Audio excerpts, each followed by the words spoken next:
Jmenuji se Jake a pokud jsem měl nějaké pochybnosti o svém postavení v rodině, zmizely v den, kdy jsem se dozvěděl o závěti. Nebyla to ani nějaká dramatická situace, kdy mi rodiče sami sdělili tuto zprávu. Nedozvěděl jsem se to zcela náhodou, čistě díky štěstí. Stalo se to před několika měsíci, když jsem byl u nich doma, v tom samém domě, na jehož splácení hypotéky jsem jim pomáhal posledních 5 let, občas jsem jim nakupoval potraviny, dokonce jsem opravoval věci kolem domu. Byl jsem to já, kdo to všechno držel pohromadě, zatímco můj bratr Erik nedělal absolutně nic, a když říkám nic, myslím tím opravdu nic. Neměl práci, žádné povinnosti, jen se poflakoval a čekal, až mu život naservíruje všechno na stříbrném podnose, což mu moji rodiče zjevně rádi poskytovali. Ten den jsem pomáhal tátovi s nějakými papíry, protože jako obvykle se ani jeden z nich neobtěžoval přijít na to, jak to udělat sám. Požádal mě, abych mu připravil nějaké dokumenty, spoustu právních a finančních věcí a já jsem o tom nepřemýšlel, dokud jsem neuviděl složku s nápisem Státní plán a poslední vůle a závěť, která ležela přímo v hromadě. Normálně bych obvykle nešťoural, ale zvědavost mě přemohla, protože jsem to byl já, kdo se staral o to, aby měli střechu nad hlavou a bylo úplně mimo mísu zajímat se o to, jak mají zařízenou budoucnost, tak se mi otevřela a uviděla slova, z nichž se mi sevřel žaludek. Všechno, a tím myslím opravdu všechno, mělo připadnout Ericovi dům, jejich úspory, jejich majetek. O mě nebyla ani zmínka, kromě několika obecných vět o tom, že oba své syny milují stejně. Jo, jasně, stejně, proto se postarali, aby jejich zlaté dítě zdědilo všechno, zatímco já, která je vlastně držela nad vodou, dostal ani poznámku pod čarou. Cítil jsem se jako blázen, jak jsem se pro ně předrhl, staral se, aby jejich účty byly zaplaceny včas, aby se nikdy nemuseli starat o jídlo, zatímco oni seděli a plánovali budoucnost, ve které jsem já nedostal absolutně nic a Erik nebyl jen líný, ale měl pocit, že na to má právo. Nikdy jim nepomohl, nikdy nepřispěl ani centem, ale nějak je přesvědčil, že si to všechno zaslouží. Možná proto, že byl mladší syn, možná proto, že ho vždycky rozmazlovali, možná proto, že přesně věděl, jak je manipulovat. Ať už byl důvod jakýkoliv, rozhodli se tak. Seděl jsem tam a zíral na papír, ruce se mi třásly vztekem a zradou. Jak dlouho to plánovali? Vždycky chtěli, abych byl jen jejich bezplatná finanční záchranná síť, aniž by mi za to na oplátku. Ocenili vůbec někdy to, co jsem pro ně udělal? Neměl jsem tušení, jak dlouho jsem tam seděl, ale nakonec si táta všiml, že nic nečtu. Hej, jakou, co ti tak trvá, zeptal se, když se vrátil do pokoje. Ani jsem se nesnažil skrýt závěť. Zvedl jsem ji a podíval se mu přímo do očí. Tak je to tedy, řekl jsem nervy drásajícím klidným hlasem.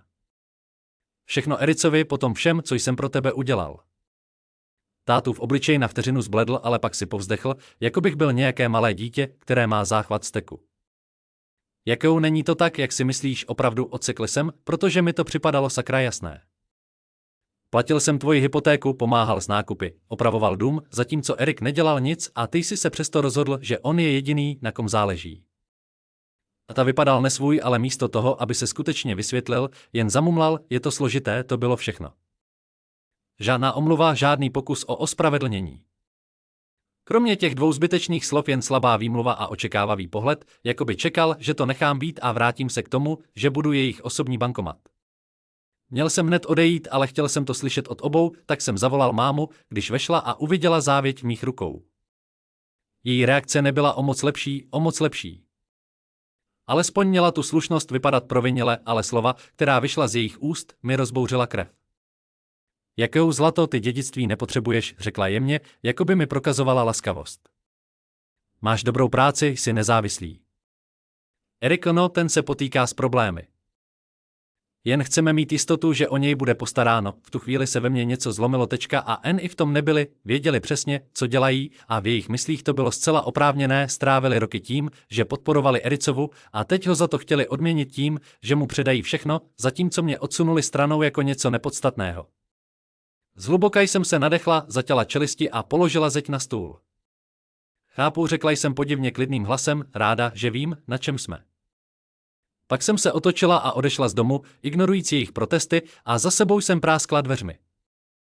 Když se rozhodli, teď bylo na mě, abych se rozhodla, já se už k ním nevrátil, nevolal jsem jim, poprvé za dlouhá léta jsem se neozval. Nechal jsem je, ať si své problémy vyřeší sami. Pokud potřebovali něco opravit, mohli si to zařídit sami, pokud potřebovali nakoupit, mohli si najít cestu do obchodu sami a co bylo nejdůležitější, pokud se objevil ten účet za hypotéku, já už jsem ho neplatil, už jsem ji neplatil. Ticho trvalo asi 2 týdny.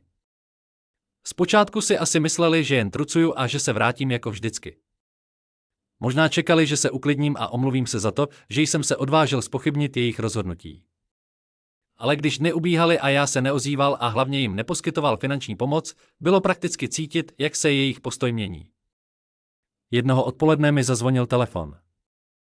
A tam mi poslal SMS, že je třeba zaplatit daň z nemovitosti. To bylo všechno. Neposlal mi SMS s textem, jak se máš. Je mi líto, co se stalo. Si vážíme všeho, co jsi pro nás udělal, byla to jen chladná obchodní zpráva, jako bych byl pořád nepsal, ahoj, jak se máš. Je mi líto, co se stalo. Opravdu si vážíme všeho, co jsi pro nás udělal, byla to jen chladná obchodní zpráva, jako bych byl stále chodící postel, kterou mohli využívat, kdykoliv se jim zachtělo. Chvíli jsem zíral na obrazovku, téměř pobavený tím, jak byli předvídatelní.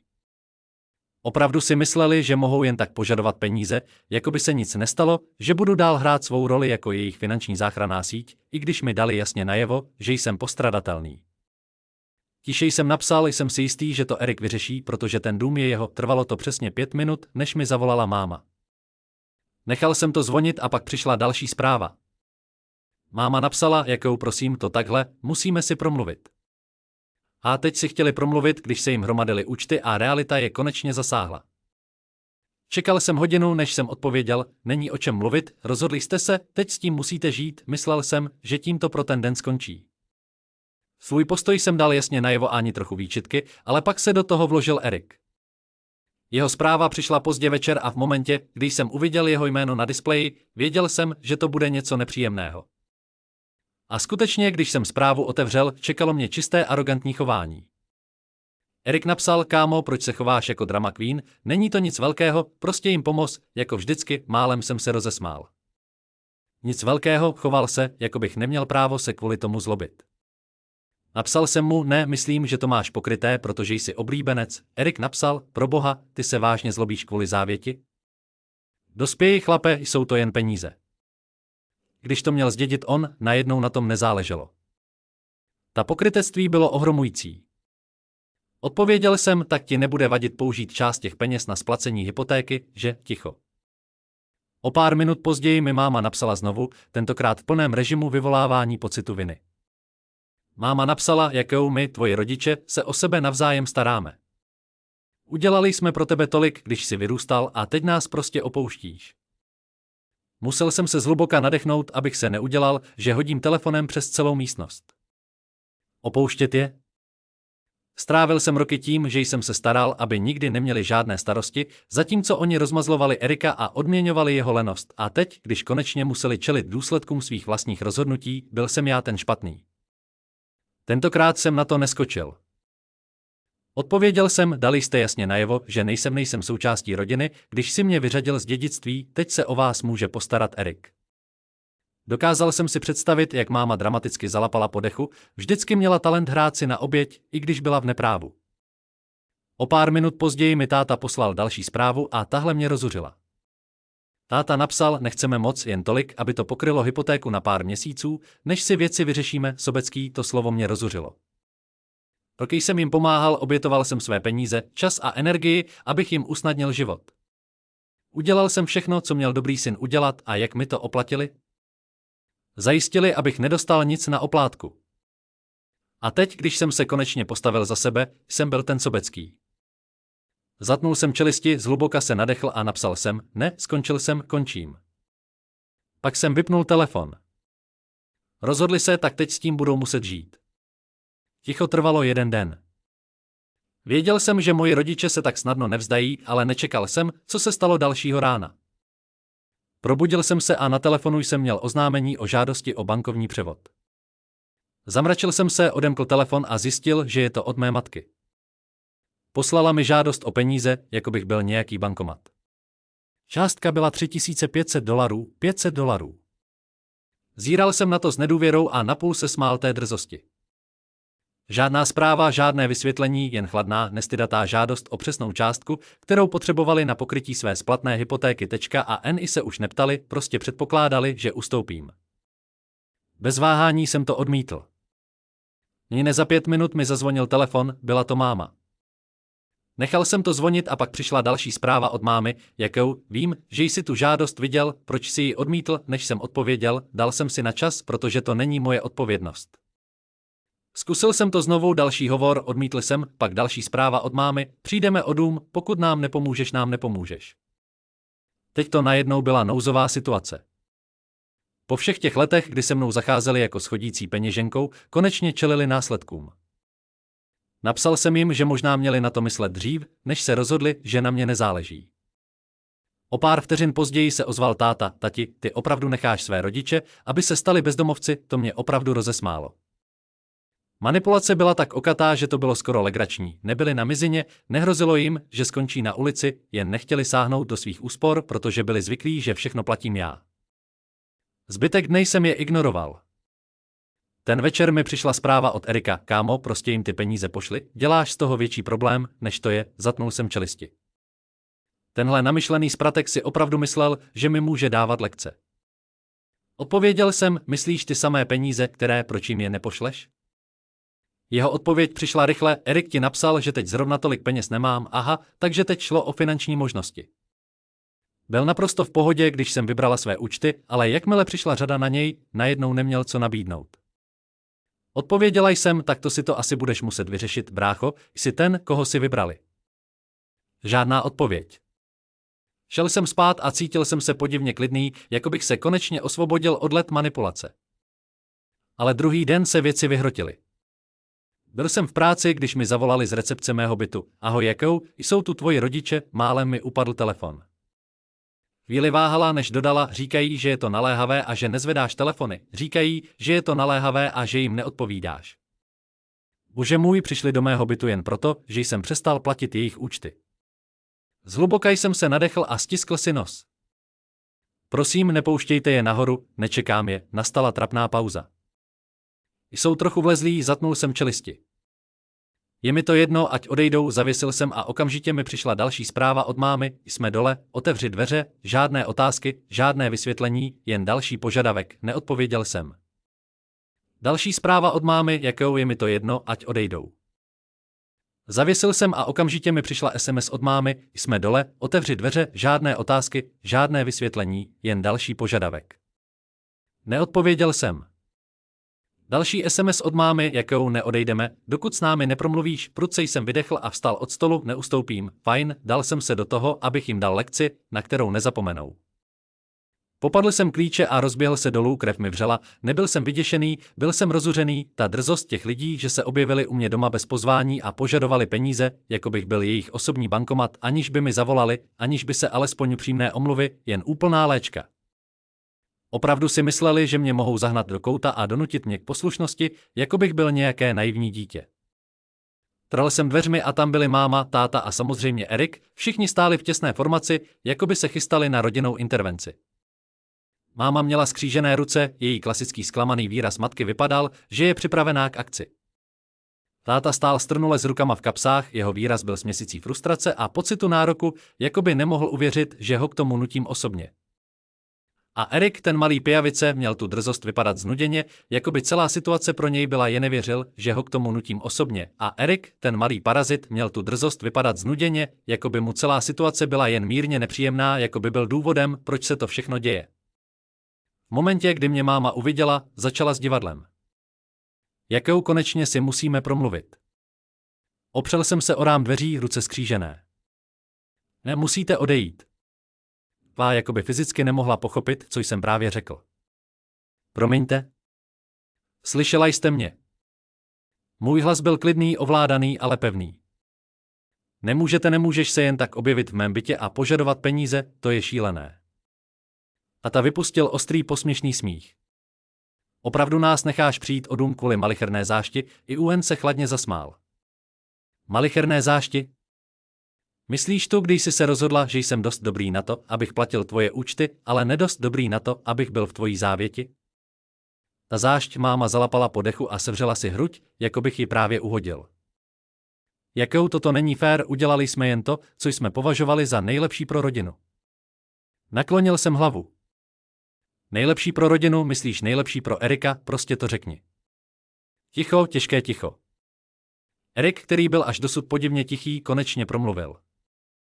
A já se do toho ani nechci zapojovat, o nic jsem nežádal. Obrátil jsem se k němu a konečně se uvolnil. Ty jen sedíš a bereš všechno, co ti je dáno, je ti 28 let, Ericu, sežeň si sakra práci. Zrudl v obličeji. Člověče, co to sakra?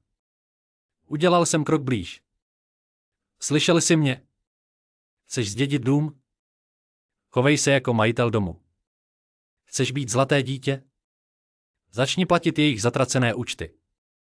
Už nechci být tvoje osobní banka. Erik se najednou odvrátil a začal se velmi zajímat o chodník. Máma se zhluboka nadechla a přehodnotila své výčitky. Jakou je to tvůj bratr? Přikývl jsem. Jo, a podporovala déle než ty. Tátův obličej potemněl. Jsi sobecký. Zasmál jsem se opravdu upřímně. To je od tebe milé. Ukázal jsem mezi ně. Vy dva jste se rozhodli, že Erik si zaslouží všechno a já nic, a teď, když je čas zaplatit za to rozhodnutí, se mě snažíte zmanipulovat, abych to za vás napravil. To se nestane. Mámin hlas se zostřil. Mysleli jsme, že budeš v tomhle ohledu dospělý. Zvedl jsem obočí. Dospělý myslíš tiše přijmout, že jsem byl zrazen a dál platit vaše účty, protože buďme upřímní, to jste chtěli. Táta udělal krok vpřed a snažil se nade mnou tyčit, jako to dělával, když jsem byl dítě. Jakou vychovali jsme tě, krmili jsme tě, oblékali jsme tě, dali jsme ti všechno, to nejmenší, co můžeš udělat, je pomoct nám teď. Podíval jsem se mu přímo do očí. To jsem už dělal roky a vy jste mi to oplatili tím, že jste mě vyřadili. Má Marty se jí chvěli. Mysleli jsme, že to pochopíš. Vydechl jsem a zavrtěl hlavou. Chápu to dokonale. Chápu, že jsem pro vás nikdy nebyl rodina, jen výplatní páska. Zase ticho. Dusivé, nepopiratelné ticho. Obrátil jsem se na Erika, který stále předstíral, že je neviditelný. A ty? Jaká je tvoje výmluva? Měl jsi roky na to, abys dospěl, dal si život dohromady a přispíval, ale neudělal si to, protože jsi věděl, že se o tebe postarají, a když odešli, čekali si, že to zařídím já, co? Erik konečně vybuchl, co chceš, abych řekl, chlape? Já jsem o to neprosil, pomalu jsem přikývl, správně, neprosil jsi, jen jsi z toho těžil, otevřel ústa, pak je zavřel. Nic, neměl co říct. Máma se pokusila o poslední výčitku, jakou jsme rodina se o sebe stará, dlouze jsem na ní zíral, než jsem odpověděl, přesně tak proč ses o mě nestarala, stuhla, žádná slova, žádná odpověď, nic. Pomalu jsem vydechl a cítil se lehčeji, než jsem se o mě nestarali. Stuhla, žádná slova, žádná odpověď, nic. Pomalu jsem vydechl a cítil se lehčí, než jsem se cítil za poslední roky. Skončili jsme tady. Otočil jsem se a šel zpátky dovnitř, zavřel za sebou dveře a ještě než jsem se stačil vrátit na gauč, na mém telefonu se objevila nová zpráva od táty. Páni, po všem, co jsme pro tebe udělali, nás opravdu opustíš? Usmála jsem se a napsala, ne, vy jste opustili mě. Já to jen konečně přijímám, stiskla jsem odeslat a zablokovala jejich čísla, ale netušila jsem, že to jen zhorší situaci. Netrvalo dlouho a věci se vymkly kontrole. Méně než den poté, co jsem je zablokovala, jsem začala vidět příspěvky na Facebooku. Moji rodiče nikdy nebyli technicky zdatní, ale rozhodně věděli, jak ventilovat své stížnosti online, zvláště když se cítili. Nejdřív jsem si myslel, že to jsou jen rodiče, kteří dramatizují. Vždyť to byla jejich obvyklá taktika, ventilovat rodinná dramata před zraky všech.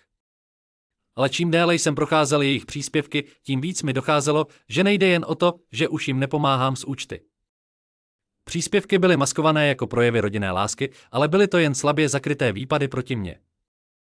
Máma zveřejnila příspěvek o tom, jak svého syna nevychovala, aby byl tak sobecký a jak si skutečná rodina navzájem pomáhá, ať se děje cokoliv. Několik jejich přátel komentovalo, jak jsem zklamáním a jak jsem mimo realitu. Tak se do toho vložil táta se svým vlastním příspěvkem, že takzvaná rodina by se nikdy neměla otočit zády, když ji nejvíc potřebujete. Dali jsme našim dětem všechno a takhle se nám odvděčují. Můj syn, který by nám měl pomáhat v našich zlatých letech, se rozhodl nás opustit. Označil mě a přidal pasivně agresivní komentář: doufám, že jsi nakonec šťastný, ale skutečný kopanec přišel od Erika. Měl jsem tušit, že se do toho dramatu zapojí. Sdílel příspěvek, který byl plný lží. Někteří lidé si myslí, že rodina je jen o penězích. Nechápou, že rodina je o lásce a obětavosti. Pro své rodiče udělám cokoliv, ale někteří lidé to prostě nechápou, protože jsou příliš zabraní sami sebou, aby si uvědomili, že pravá láska znamená pomáhat těm, kteří vás vychovali. Dokonce mi dal skrytou ránu, přál bych si, aby někteří lidé pochopili, co to opravdu znamená být rodina. Miluji své rodiče a jsem vděčný za všechno, co pro mě udělali, to bylo ono, to byl můj zlomový bod. Seděl jsem tam a nevěřícně zíral na obrazovku. Jak se to mohlo dostat až sem? Oni celou situaci obrátili a udělali ze mě padoucha, sobeckého syna, který nebyl ochoten podporovat své obětavé rodiče, syna, který neocenil všechnu lásku, kterou mi po léta dávali. Jak to mohli udělat? Vždycky jsem byl ten, kdo tvrdě pracoval, ten, kdo přispíval, ten, kdo si nikdy nestěžoval. Musel jsem spolknout fakt, že se nějak přesvědčili, že mají pravdu, a teď všem říkali, že já jsem ten problém, chtěl jsem reagovat okamžitě. Udělal jsem krok zpět, sebral myšlenky a počkal několik hodin. Chtěl jsem se ujistit, že se do ničeho nevrhnu jen z hněvu, ale čím víc jsem o tom přemýšlel, tím víc jsem si uvědomoval, že nechám je, aby jim to prošlo, pokud budou tahat mé jméno bahnem. Chtěl jsem uvést věci na pravou míru, tak jsem vytáhl telefon a začal psát. Otevřel jsem svůj facebookový účet, který jsem měl pro blízké přátele a skutečnou rodinu, a zveřejnil jsem dlouhý příspěvek. Nechtěl jsem hrát jejich hru, nechtěl jsem se zaplést do malicherných sporů. Chtěl jsem říct pravdu a to jsem také udělal. Napsala jsem: vím, že jsem byla posledních pár dní sticha, ale už nemůžu mlčet. Moje rodina sdílí na internetu spoustu věcí o mně, které prostě nejsou pravda. Vykreslují mě jako padoucha, jako sobeckou osobu, která odmítá pomáhat svým rodičům v nouzi. Jsem tu, abych uvedla věci na pravou míru. Vždycky jsem pomáhala své rodině od chvíle, kdy jsem si našla práci, pomáhal jsem s placením účtů, nákupem potravin a podporoval jsem je, jak jen to šlo. Ale přijde okamžik, kdy už nemůžete dál dávat, aniž by vás respektovali. Po léta jsem sledoval, jak moji rodiče upřednostňují Erika a dávají mu všechno: dům, peníze, pozornost. Mezitím se ode mě očekávalo, že budu dál dávat, aniž by mě kdy považovali za rovnocenného. Jsem si jistý, že někteří z vás, kteří to čtete, si myslíte, že takhle prostě rodina funguje, ale pravda je taková, že rodina by měla být obousměrná. Když jsem zjistila, že moji rodiče odkázali všechno Ericovi, uvědomila jsem si, jak jednostranný celý ten vztah byl. Ni na chvíli mě nezohlednili. Dali jasně najevo, že jsem jen ta, na kterou se mohou spolehnout, když se věci zkomplikují, ale nikdy ta, kterou opravdu chtějí mít po boku, pokud to pro ně není výhodné.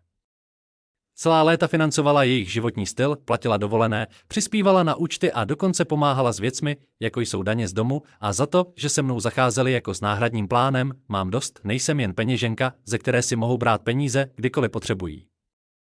Jsem člověk a zasloužím si respekt. Zasloužila jsem si právo být zacházena tak, jako bych byla důležitá, a nejen tehdy, když ode mě něco potřebují. Co se týče Erika, je na čase, aby dospěl. Je mu 28 let a nikdy v životě nepracoval. Nikdy za nic nepřevzal odpovědnost. Moji rodiče mu to tak dlouho umožňovali, že není divu, že je to on, koho upřednostňují, ale jde o to, že měl spoustu času, aby si dal život dohromady, a teď je čas, aby se postavil na vlastní nohy. Všem, kteří sledovali tento dramatický příběh a podporovali mé rodiče, musíte pochopit, že každá věc má vždy dvě strany. Ano, rodina je důležitá, ale jde také o vzájemný respekt. Dala jsem dost na celý život a neomlouvám se za to, že jsem udělal krok zpět.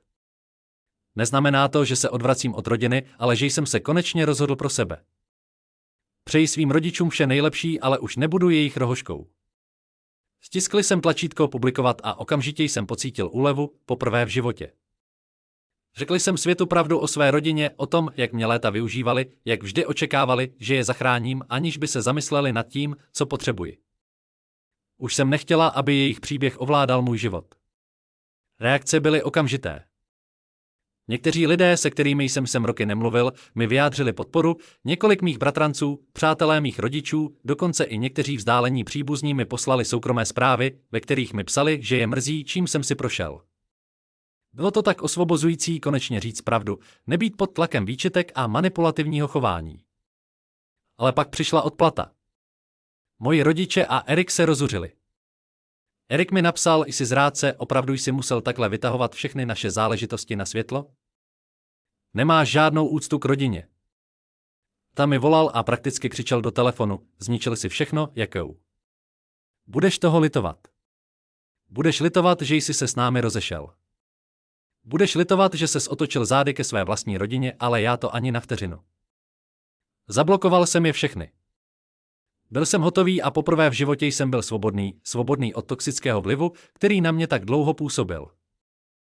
Jak dny ubíhaly, cítil jsem, jak mi z ramen padá tíha. Měl jsem dost toho, že se mnou zacházeli jako s někým méněcenným, měl jsem dost toho, že se ode mě vždy očekávalo, že vyřeším problémy všech ostatních a teď jsem konečně měl svobodu žít svůj vlastní život podle svých podmínek, takže se necítím špatně, že jsem je odstřihla. Zasloužím si něco lepšího, stále si to myslím a odteď se rozhoduji obklopovat se lidmi, kteří mě oceňují za to, kdo jsem a ne za to, co jim mohu dát. Je čas, abych se jednou provždy posunula dál a já vám dám vědět, co si o tom myslíte v komentářích níže.